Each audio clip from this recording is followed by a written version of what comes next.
We have breaking news that is quite frankly absolutely devastating. Ricky Tiedemann, who was supposedly supposed to return to pitching form this season, is now undergoing full Tommy John surgery, and the Jays' top prospect is going to be out for the entirety of the 2025 season and, of course, the rest of this year. This is devastating for Blue Jays fans. It's devastating for the front office. And we're going to break it all down in this episode.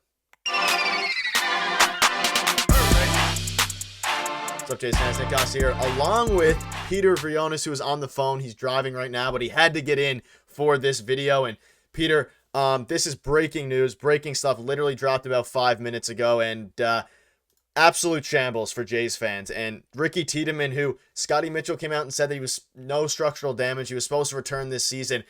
Literally 5 minutes ago, he is going to be undergoing full Tommy John surgery. Peter, this is kind of just a reaction. We have another video plan that's going to go out later today, but this we needed to get out now. The Jays, an already thinned out farm system, their top prospect, the number I believe, a top 50 prospect in all of baseball, is out for all of this year, all of next year, and hopefully he'll be able to return in 2026. I just want to get your thoughts on this. You can see this on the screenshot now. Peter, what are your thoughts? Yeah, this is devastating, and it's never good news when you decide to go for second and third opinions on your arm, which is what Ricky Tiedemann did in the past couple of weeks. And obviously there was supposed to be no structural damage at the beginning, and that was not true.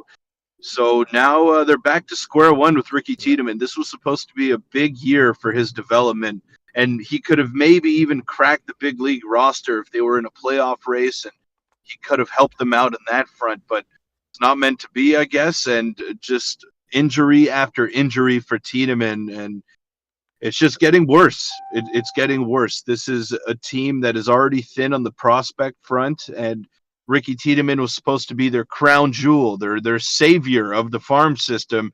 And even though his stuff is electric, even though he is poised to be a star at the big league level, when he finally gets there, who knows if he will ever get there if he can't put together a full healthy season and build up his innings, because right now it's shaping up to be another Nate Pearson situation where he's going to have to be a reliever because he just can't handle the workload of being a full-time starting pitcher.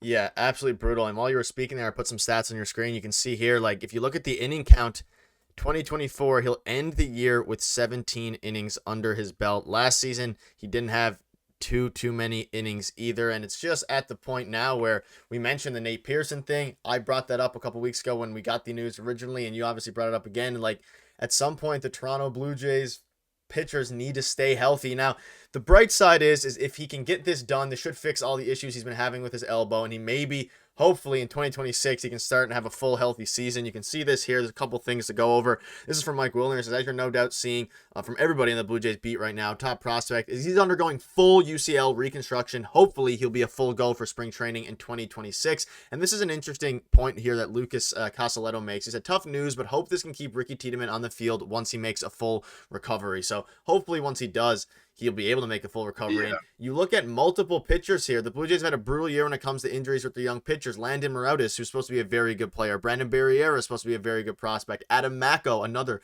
great prospect. All of the Jays' top pitching prospects have went down with injuries. Alek Manoah, who's not a prospect, he's also out for this season as well. Typical recovery timeline for a full UCL reconstruction procedure, which is full Tommy John, is 12 plus months, of course, performed by Dr. Neal. So it's interesting. He is undergoing the full UCL. There was talks that he was going to do a partial construction because they have a bunch of different ways of doing it now. But he's undergoing full UCL. Expected timeline is 12 months and July 30th, so 3 days from now. But none of that matters really. What really matters is that he's out for the season. Hopefully he can get healthy soon. But Peter, this is really just an unfortunate shadow of what we hoped this season would be, not just for the prospects, for the Toronto Blue Jays as well, as now they're stuck with another top prospect down, and he's not only down this year, he's down next year. So if they were even remotely thinking about going all in next year and using him as a potential trade chip, which is an underlying thought in this, you can wipe those dreams away.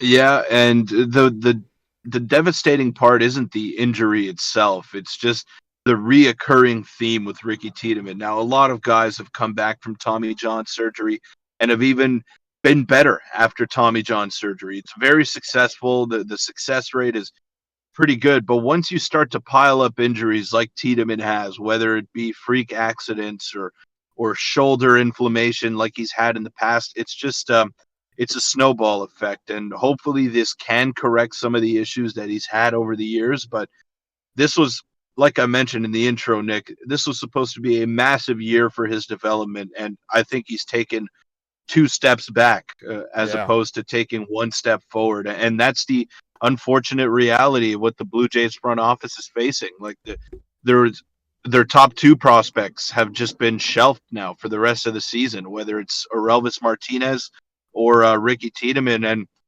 I know that we like to crap on the front office a lot and talk about their shortcomings, but the truth is they've been very unlucky this season, whether it be from injuries, just things not going their way, guys regressing when they weren't supposed to regress. I mean, this has just been a season from hell, and it's got to end at some point.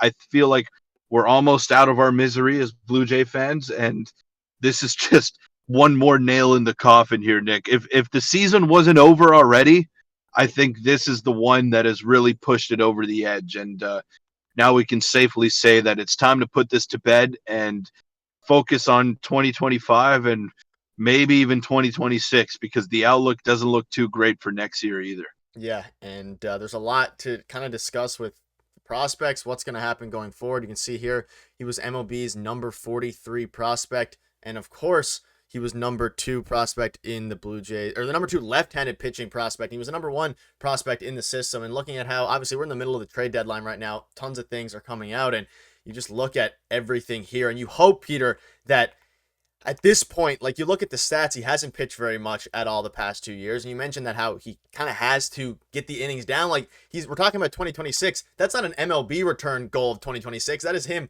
hoping to pitch enough in the minors to maybe get a chance to pitch in September in 2026. He still needs to have a season where he pitches enough innings to get to that point. So it's going to be very, very interesting to see what they decide to do with him. Do you have any final thoughts on this? Just an absolutely brutal season.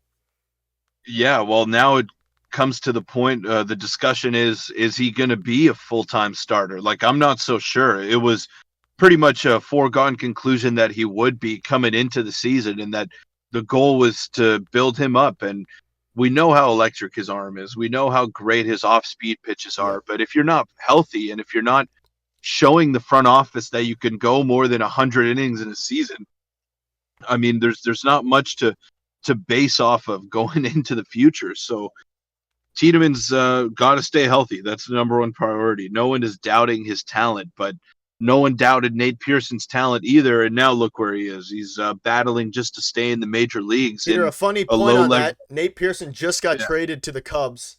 So we'll have a video on that probably after this one. But any final thoughts? Who's that for? That's it's undecided. Literally just happened on my phone. It's funny you brought that up. But yeah, okay, I guess. Well, there you go. I guess. Well, let's hope that doesn't happen to Ricky Tiedemann in the near future. Let's hope that he can establish himself as a big leaguer. That's the number one thing that I'll be looking out for. Wow. Yeah, funny how that works. And I mean, that'll wrap up this video. Let us know in the comments what your thoughts are on that. And we'll see you soon for a Nate Pearson video, which is breaking news.